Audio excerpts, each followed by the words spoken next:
This program is offered in connection with the National Victim Assistance Academy and is sponsored by the Office for Victims of Crime. It examines the relationship between victimization and substance abuse. It also explores techniques that victim advocates may consider using to be more helpful for victims who turn to drugs or alcohol as a means of coping with the trauma caused by crime, and emphasizes the importance of collaboration in assisting victims with substance abuse issues.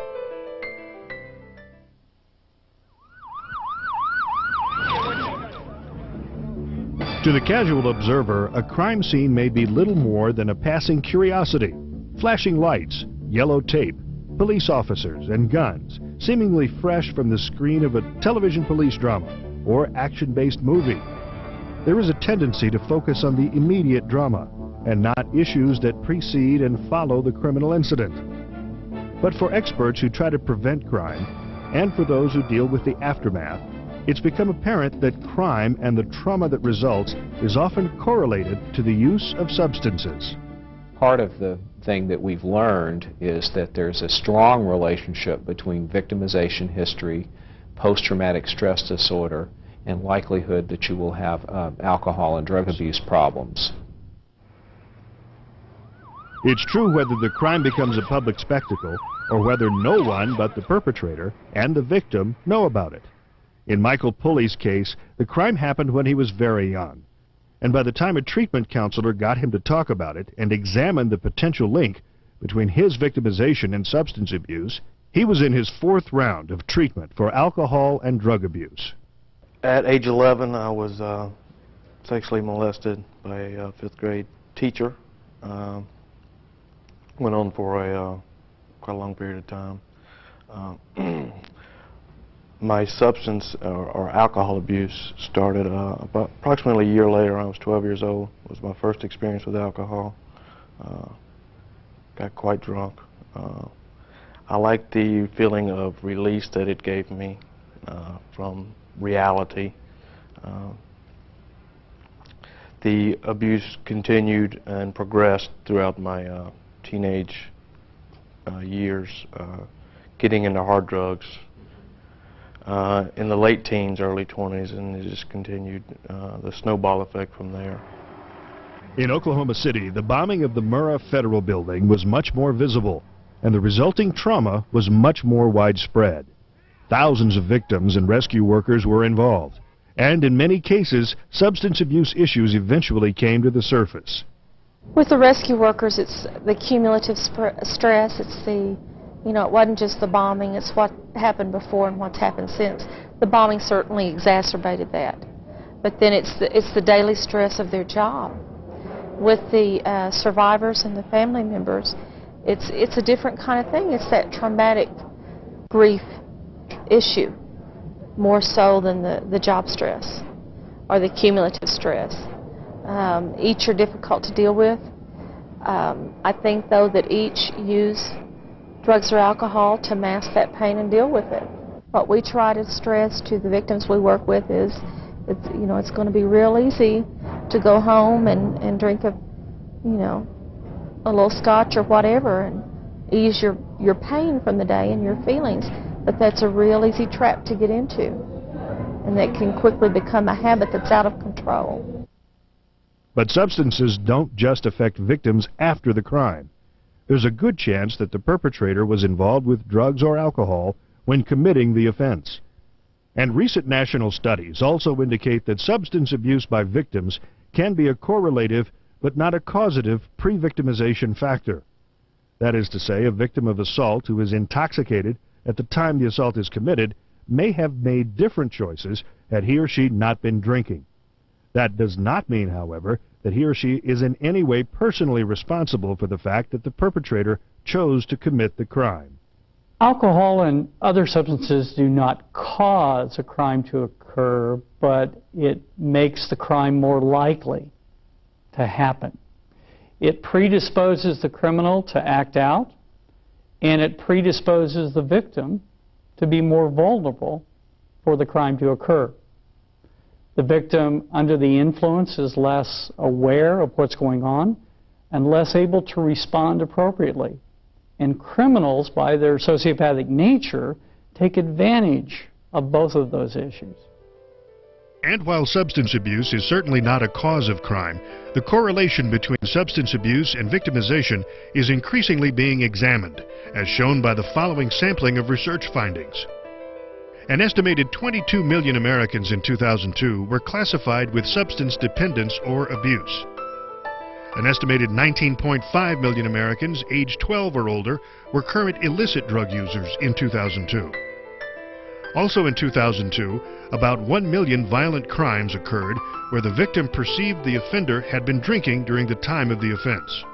In 2001, almost 44% of the offenders in rapes and sexual assaults acted under the influence of drugs or alcohol. Half of all spouse murder victims drank alcohol before the crime. Youth who witnessed violence were 3 times more likely to have substance abuse disorders. According to the American Psychological Association's Diagnostic and Statistical Manual 4, disorders relating to a variety of substances are divided into 3 primary categories. Substances most often become a problem if they create dependence, with users perhaps developing a tolerance, suffering withdrawal, increasing consumption, being unable to reduce intake, spending excess time trying to obtain the substance or giving up normal activities, and continuing use even though they recognize a problem. But alcohol and drugs can also cause trouble if users fall into the category of abusers, where the substance may cause failure of the person to fulfill roles at home, work, or school, or where the user may put himself or herself at risk physically, legally, or socially. Alcohol users are further defined as moderate drinkers who consume 1 to 2 drinks a day, binge users who have 5 or more drinks at least 1 time in the past month, or heavy users who binge drank 5 times in the past month. While classifications for substance disorders are well established, the intricacies of cause, effect, and correlation between substances and victimization aren't as well understood. I wish that the relationship were clear so that we could define what happens in terms of time and connection between trauma and PTSD and substance abuse. Right now, all that we know is that it's sort of a snarl, and that all 3 of those things are highly correlated with one another. We know that in the general population, the prevalence of substance abuse is about 15%, with a population of people that have been victimized, it might be 2, 3, 4 times higher than that. And when victims are also substance abusers, their victimization may be compounded when defense attorneys try to protect the offender.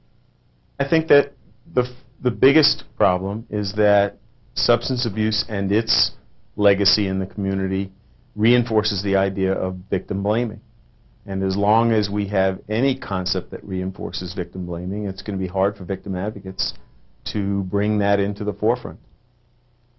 Resulting complications from the victimization may be the beginning of a downward spiral for victims. Faced with the immediate injuries, emotional trauma, or property damage from victimization, as well as subsequent stresses from the media, the justice system, and recovery efforts, victims may rely on alcohol, illegal substances, or prescription drugs. Once you've been victimized, it would be very tempting to do drugs or alcohol to mask that pain, because that pain, whether it's rape, whether it's having a child murder, whether it's being an attempted murder on yourself, you know, that pain or that fear or that experience is always going to be with you. It gets easier with time, but it's always there, and especially at first, it would be so tempting to use something to mask that pain or ease that pain. I think there's a wide range of reasons why victims will come to use substances, alcohol or other drugs. And they include the obvious in that it masks the pain. But in addition to that, there's a self-fulfilling prophecy that loss of control is reinforced when you're out of control using substances. Whether it's sexual molestation, assault, or some other offense, advocates often find that drugs and alcohol are complicating factors in recovery. It isn't always clear whether the substance abuse or victimization came first, or the impact one has had upon the other. But it's obvious that advocates need to know more about the relationship between substance abuse and victimization. The National Survey of Adolescents was a study of a national household probability sample of 4,023 male and female adolescents between the ages of 12 and 17. We surveyed them about criminal victimization experiences they'd had during childhood and adolescence, as well as about alcohol and drug abuse and other substance use disorders. What we found is that a history of criminal victimization increased the risk that people would have substance abuse disorders. Several studies in general population samples have shown that there's a strong relationship between criminal victimization experiences and substance abuse problems. There are three possibilities that might explain that. The first is that substance use leads to increased risk of criminal assault. A second possibility is that a history of assault leads to substance abuse or usage. A third possibility is that substance use and assault have a reciprocal relationship. Someone has a child or adolescent victimization. This in turn leads to an increased risk of substance abuse and dependence problems, and this in turn leads to an increased risk of assault.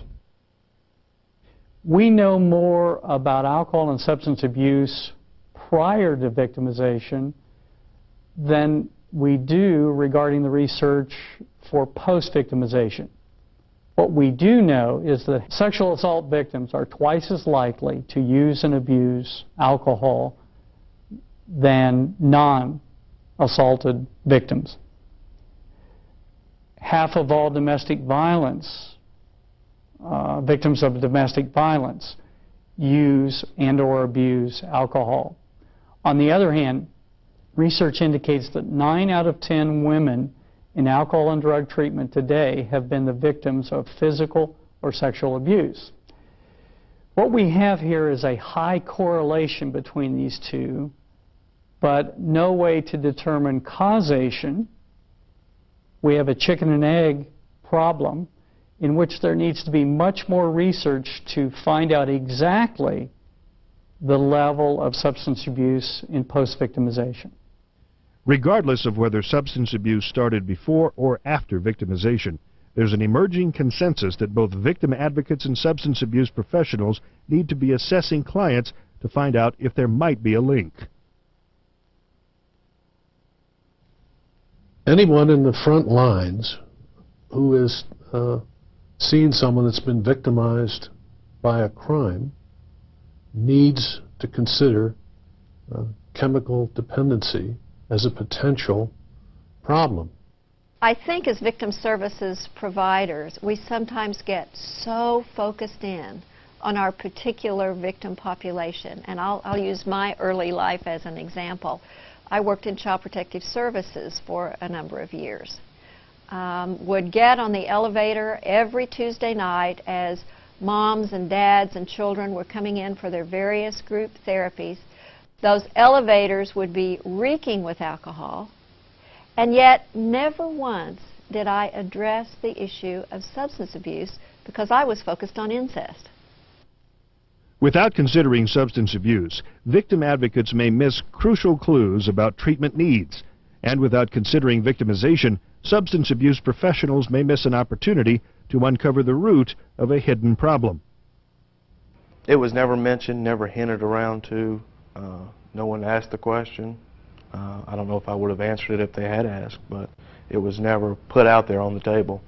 The last place I was at is when they asked. And this was 3 years ago. And when I began discussing this, they discussed it with me in length and recommended long-term therapy. In Michael Pulley's case, a counselor's questions finally did uncover past victimization, and that started more successful treatment. It's just one example of why experts say advocates should always be on the lookout as a clinician, when I'm evaluating someone, chemical dependency is always at the top of my list. It's one of the things that I'm always looking for as I'm getting to know someone.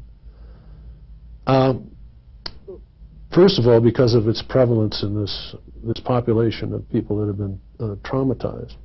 But secondly, it's crucial that I know whether this person is intoxicated or addicted in terms of helping them.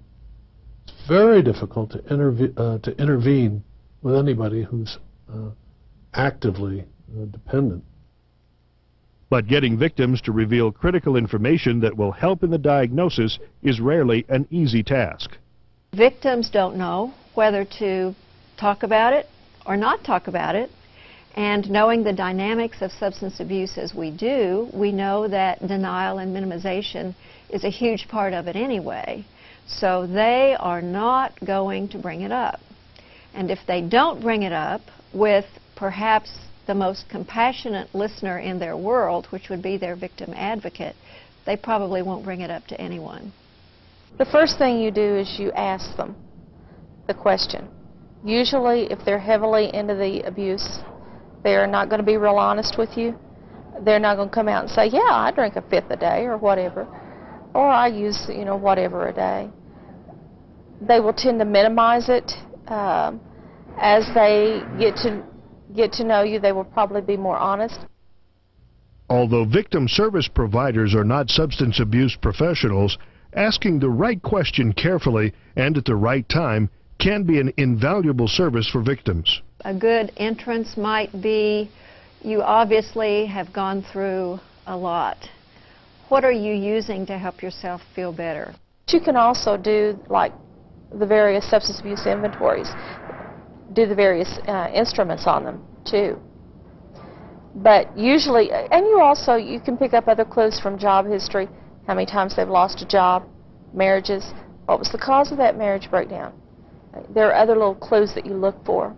The National Center on Addiction and Substance Abuse at Columbia University just released a very large study showing that most physicians, when facing potential substance abuse problems, don't even ask the right questions. And I think this is very instructive to us. Informed advocates should be aware of potential substance abuse issues, ask questions, and look for indications. However, this should not happen until the time is right. In the midst of dealing with a crime, with a victimization, it is often not the best time to also confront a substance abuse issue. It is something that probably an intervention needs to be done probably much later, after the crisis is over with. Once a victim has begun to address his or her trauma issues, an advocate can begin dealing with the substance abuse. Usually that means working with other allied professionals to be able to effectively assess substance abuse problems and make appropriate referrals. I personally think that, that learning everything there is to know about substance abuse is more than we can expect of victim advocates. However, I think that victim advocates do need to know enough about how to screen for problems among their victims, and they do need to know what are some good referral sources. I would add that the good referral sources are those that understand that you must address both the effects of the victimization as well as of the substance abuse, and that do not treat those in isolation. A victim advocate has a responsibility to be able to respond to a diversity of needs that are presented by a victim. It may be in the area of cultural competence, it may be in the area of substance abuse, it may be in the areas of family dynamics, and we're not going to have those kind of special skills developed to the level that other professionals will. So what we need to do is we need to have the capacity to identify the problem and then refer in a way that we can make sure that the services delivered in that area are high-quality services. Because substance-related client services are well established, many professionals believe that a correct diagnosis of dependency is the crucial first step towards successful intervention and treatment. Referral for treatment must then be handled carefully. It's not done with a message of rejection, which is you've got a problem that I can't manage and you have to go somewhere else to have somebody take care of it. But it's we've spent some time identifying that drinking or taking drugs is interfering with your adjustment to what's happened, and we need to get some more specialized care for this, and I'm going to continue to work with you while you're getting that care.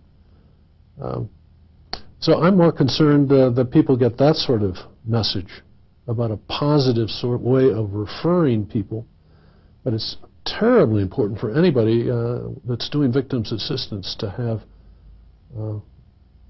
really solid connections with the people in the community who can help out with specialized sort of inpatient or outpatient intervention. And referring to the proper specialist is critical. In Michael Pulley's case, it took intensive treatment to make a difference. The last treatment center I went to approached treatment from a different standpoint than the other four I'd been through.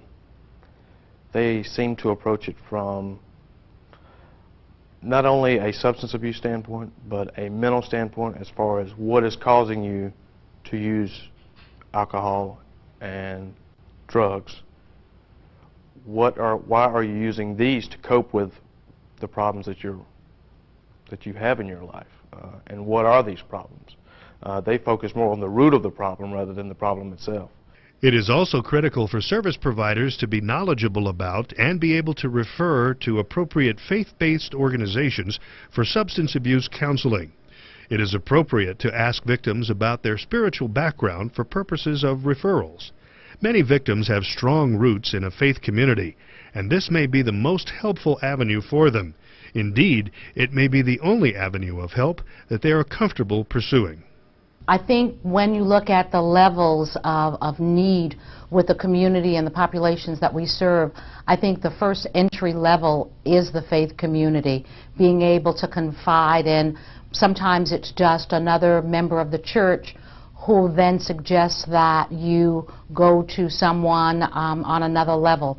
I think that we get referrals from parents, from grandparents, from friends and relatives who say, you need to talk with someone else. And the faith community, I think we've been doing it all along, and it's just been expanded. And it's not been expanded because of the new legislation and the new administration, but we've been doing it for a number of years. Finding the proper avenue for treatment is critical, especially since the victimization and substance abuse arena is a highly complicated web of cause, effect, and correlation. In fact, substance abuse can also become a problem for advocates as the result of suffering vicarious trauma from large-scale disasters and stress. This possibility, coupled with a natural tendency to protect victims, can lead to a sort of unintentional mutual denial. Substance abusers are masters at evading the issue. And I'm going to make a guess, that a lot of us in this field, maybe a little codependent ourselves, tend to want to nurture people, take care of people, hold hands, make things better, see people in their best light, focus on strengths rather than weaknesses. So you put that combination of perhaps a weakness in our discipline with what is going on with the victim, and you have the synergism for everybody to deny that this is a real issue. Clearly, victim advocates often share the stress of a victim's circumstances, and advocates are well advised to seek help themselves if that stress or substance use is interfering with their lives. It's also true that each victim comes into their respective situation with a different background. That means each advocate needs to avoid typecasting the individual problem based on statistical findings. The last thing that victims need is a helper who is trying to identify a problem on the basis of empirical sort of facts. What victims need is an engaging, caring individual that recognizes that this might potentially be a problem, and to help them with it, rather than defining it or diagnosing it. In Michael Pulley's case, that approach and an individualized recommendation for treatment worked extremely well. For the first time someone asked the question, they gave understanding and support. They also told me how to cope with the problem and what steps I should take to start this long process of being treated for not only substance abuse but the victimization as well. For example, the gentleman in Columbia asked me said it would be a good idea if I moved to Charleston, South Carolina, to go to counseling. The counseling I received in Charleston was great because in some ways we did discuss alcohol and substance abuse along with the post-traumatic stress disorder. So the biggest help was people that I had contact with seemed to understand both aspects. Understanding the links between substance abuse and victimization, asking the right questions of victims, and knowing where to turn for expert help are all part of the recipe for victim advocate success. If we're going to be victim-centered and we're going to provide the services we need to do, we need to understand that substance abuse has a drastic impact on a person's safety and that they're covering up a lot of things that they need to ventilate and be validated about, and that finally we need to be able to predict and prepare for them just what kind of path substance abuse as a coping mechanism will bring about in their lives. And if we do that and we stay focused on what our common issues are with our substance abuse professionals, collaboration should be simple. There are no easy answers to this highly complex problem. Victims of crime often suffer from both mental and physical pain. Alcohol and other drugs are frequently used to cope, and many times that coping mechanism further complicates the trauma and pain. But advocates who pay attention can help by talking, testing, and trusting their own instincts about a victim's situation, learning about alternative treatment resources in the community, collaborating with substance abuse professionals, recognizing when the situation is out of their domain, and referring victim clients to the appropriate experts. For a list of community-based treatment programs in your community, contact your local mental health association or contact the Substance Abuse and Mental Health Services Administration's National Clearinghouse for alcohol and drug abuse information at 1-800-729-6686.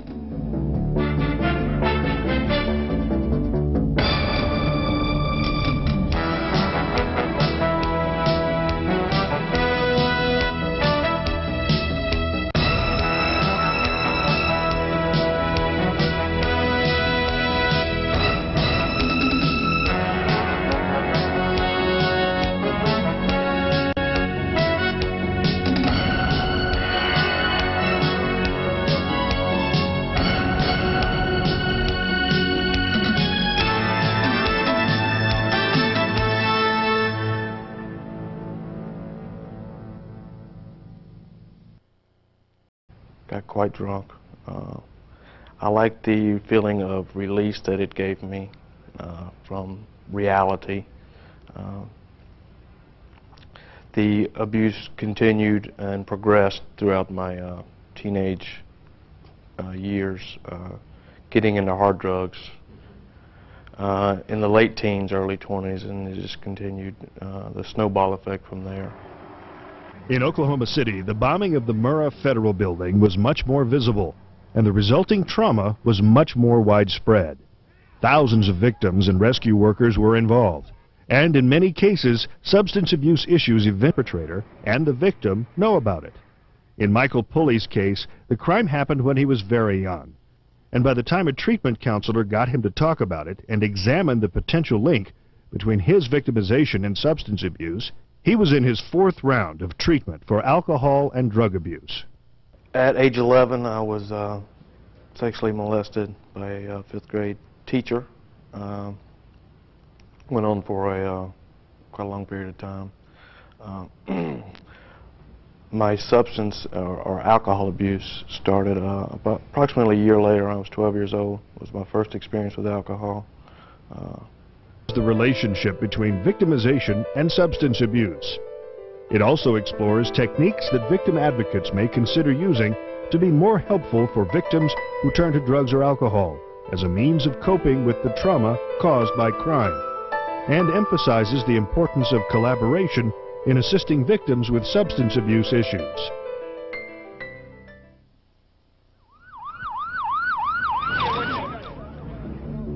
To the casual observer, a crime scene may be little more than a passing curiosity. Flashing lights, yellow tape, police officers, and guns, seemingly fresh from the screen of a television police drama. Or